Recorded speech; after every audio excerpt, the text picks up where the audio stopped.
ತಮಗೆಲ್ಲ ಗುರುತಿರುವ ಹಾಗೆ ಬರುವಂತ 7 ಮೇ ಲೋಕಸಭೆ ಚುನಾವಣೆ ನಡೆಯಲಿದೆ. ಅದರ ಪ್ರಚಾರದ ನಿಮಿತ್ತವಾಗಿ ತಾವೆಲ್ಲ ಇವತ್ತು ಸೇರಿದ್ದೀರಿ.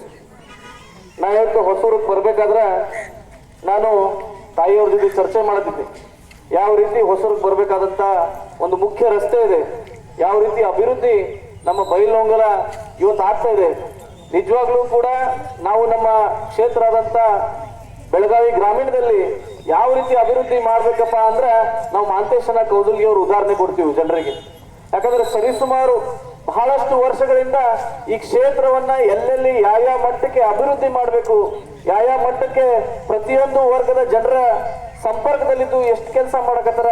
ನಿಜವಾಗ್ಲೂ ಅವ್ರಿಗೆ ನಾವು ಎಷ್ಟು ಅವ್ರನ್ನ ಧನ್ಯವಾದ ಹೇಳಿದ್ರು ಬಹಳ ಕಮ್ಮಿ ಐತಿ. ಮತ್ತು ಅವರ ಒಂದು ಮಾರ್ಗದರ್ಶನದಲ್ಲಿ ಇವತ್ತು ನಾನು ಕೂಡ ಪ್ರತಿಯೊಂದು ಚುನಾವಣೆ ಪ್ರಚಾರವನ್ನು ಹಂತವಾಗಿ ಅವ್ರು ಹೇಳಿದಂತ ಮಾರ್ಗದರ್ಶನದಲ್ಲಿ ನಾವು ಇವತ್ತು ಹೋಗ್ತಾ ಇದ್ದೇನೆ.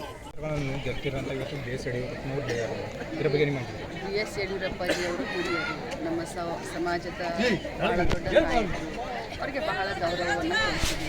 ಆದರೆ ಅವ್ರಿಗೆ ಒಂದು ಮಾತನ್ನು ನೆನಪಿಸಲಿಕ್ಕೆ ಬಯಸ್ತೇನೆ. ಇದೇ ಬಿ ಜೆ ಪಿ ಅವ್ರನ್ನ ಕಾರಣ ಇಲ್ಲದೆ ಮುಖ್ಯಮಂತ್ರಿ ಸ್ಥಾನದಿಂದ ಕೆಳಗಡೆ ಇಳಿಸ್ತಾರೆ. ಮೊನ್ನೆನೇ 2020ರಿಂದ 2021 ಆಗಿದೆ. ಕಾರಣ ಇಲ್ಲದೇ ಬಿ ಜೆ ಪಿಯವರು ಅವ್ರನ್ನ ಇಳಿಸ್ಬಿಟ್ರು. ಆವಾಗ ಅವ್ರು ಬಹಳಷ್ಟು ನೊಂದಿದ್ರು. ಈಗ ಬಂದು ಮಗನ ರಾಜ್ಯಾಧ್ಯಕ್ಷ ಮಾಡಿದ್ದಾರೆ ಅಂತ.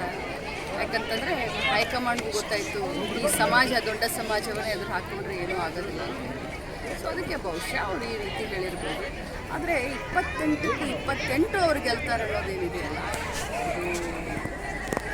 ಮತದಾರ ತೀರ್ಮಾನ ಮಾಡ್ತಾರೆ, ಹಿರಿಯರಿದ್ದಾರೆ, ಅವ್ರಿಗೆ ಗೌರವವನ್ನು ಕೊಡ್ತಾರೆ. ಮೇಡಮ್, ಬಡವರು ಗ್ಯಾರಂಟಿ ಯೋಜನೆಗಳಿಂದ ನೆಮ್ಮದಿಯುತವಾದಂಥ ಜೀವನವನ್ನು ನಡೆಸ್ತಿದ್ದಾರೆ. ಈ ಎಲೆಕ್ಷನ್ ಆದ ನಂತರ ಅದನ್ನು ನಿಲ್ಲಿಸ್ತಾರೆ ಅನ್ನುವಂಥ ಒಂದು ಊಹಾಪೋಹಗಳು ಹರಿದಾಡ್ತಿದ್ದಾವೆ.